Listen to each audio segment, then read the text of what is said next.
역대하를 보면 1장서부터 9장까지가 솔로몬의 행적에 관한 것이고요. 그 중에서 2장서부터 7장이 성전 건축과 관련된 내용입니다. 그만큼 이제 역대기 저자의 관심과 강조점은 성전 건축에 있었다는 것이죠. 본문 1절에서 보는 것처럼 드디어 솔로몬은 여호와의 이름을 위하여 성전을 건축하고 자기 왕위를 위하여 궁궐 건축하기를 결심하게 됩니다. 그리고 그 건축에 있어서 하나님께서 주신 지혜와 부귀, 그 모든 것을 온전히 동원해서 성전 건축을 하게 됩니다. 이스라엘은 지금까지 이런 규모의 건축을 해본 적이 없습니다.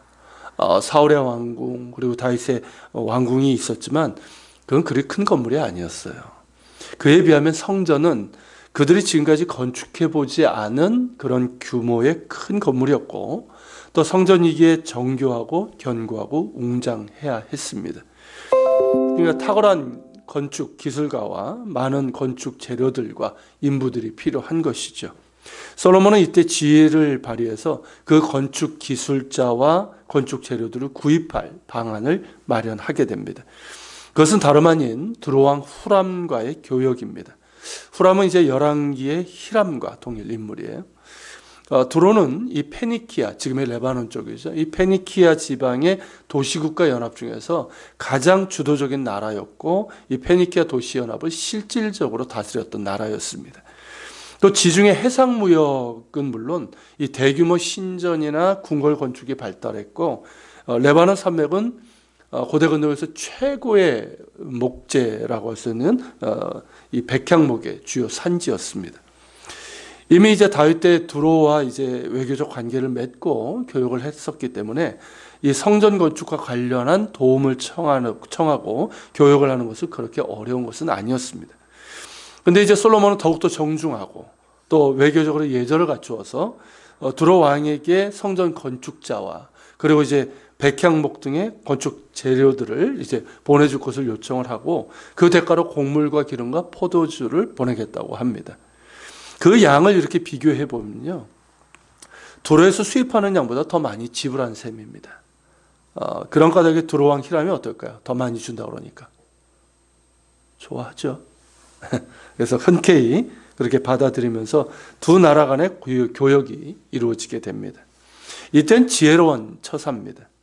거래로 보면 손해지만 상대방이 흔쾌히 받아들일 수 있도록 한 것이죠. 그래서 솔로몬은 당시 근동에서 가장 뛰어난 건축 기술자와 건축 자재를 얻게 되어서 성전 건축의 과업을 시작할 수 있게 된 겁니다. 그리고 이제 성전 건축에 필요한 일꾼들을 징발해서 세우고 감독관도 세우게 됩니다. 큰 공사이다 보니까 동원된 인원도 상당했습니다. 두로왕 후람이 레바논 산지에서 이제 벌복한 목재를 두로 항에서 운반해서 그 나무들을 이제 뗏목으로 엮고, 그래서 이스라엘의 요방으로 이제 바다로 보내게 됩니다. 그러니까 무거운 목재를 이제 바다로 보내서 이 뗏목으로 운송한 것, 이건 역시 현명한 방법이죠. 그렇게 이제 요방에 도착한 목재를 이제 육로로 운송해서 예루살렘까지 옮겨야 되는데, 예루살렘은 산지에 있기 때문에 이건 역시 힘든 작업이었습니다. 많은 인부가 필요했죠. 그래서 솔로몬은 온 이스라엘 가운데 역군을 일으키게 됩니다. 자, 이렇게 해서 마침내 성전 건축이 시작되는데요.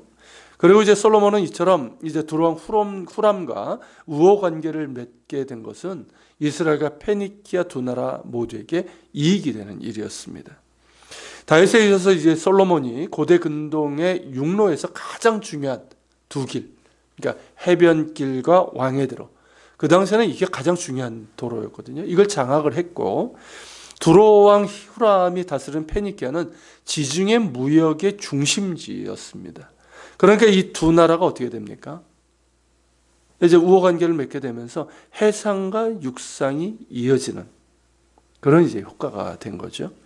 그러므로 이제 육상의 무역로를 장악한 솔로몬, 그리고 해상 무역에서 독점적인 지위를 갖고 있는 이 후람과의 우호 조합은 서로에게 큰 이익이 되었던 겁니다.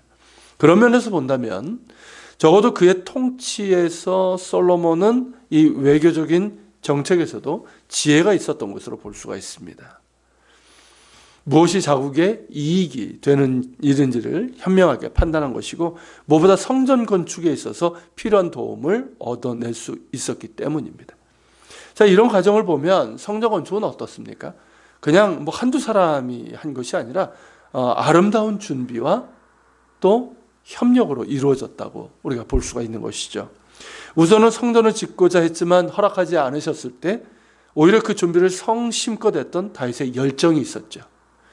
그리고 그의 아들 솔로몬은 아버지의 뜻은 물론 하나님의 뜻에 따라 지혜로운 방법으로 성전 건축에 필요한 재료와 기술자들을 확보하게 됩니다. 이 과정에서 이방인들이 참여하게 되죠.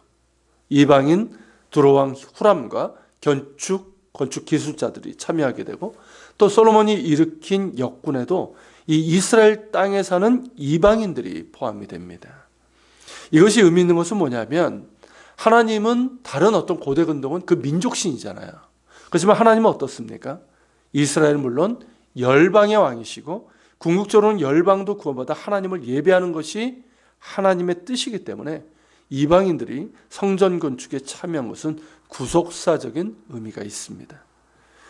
또한 이스라엘 백성들 역시 기쁜 마음으로 성전 건축에 필요한 것들을 자원해서 드렸고 건축 노동에도 참여를 했습니다. 이는 하나님의 일을 하는 사람들이 어떤 자세와 마음으로 해야 하는지를 잘 보여준다 하겠습니다. 하나님의 일을 하는 사람들은 무엇보다 하나님의 영광을 갈망해야 됩니다. 자기의 영광이 아니라 하나님의 영광을 갈망하며 겸손히 기도하고 또 최선을 다해서 준비하고 또한 지혜를 구하면서 지혜롭게 다른 이들과 협력하며 헌신해야 하는 것이죠. 형제가 연합하여 선하고 아름다운 열매를 맺어 가야 합니다. 그럴 때 하나님께서 그 모든 것들을 기쁘게 받으시고 하나님의 영광이 나타나게 되는 것입니다. 같이 기도하겠습니다. 오늘 말씀을 기억하고 같이 기도하겠습니다. 주님, 솔로몬이 드디어 이제 성전 건축을 시작하는데 그 방법을 하나님께서 주신 지혜와 그 지혜를 온전히 동원해서 그렇게 하게 되는 모습을 보고, 또 다윗서부터 쭉 이루는 과정을 보면 참 많은 사람들이 정말 순수한 열정으로 하나님께 드리고자 했고, 또 연합이 이루어졌고 그 연합에는 이방인들도 포함된 것을 보게 됩니다.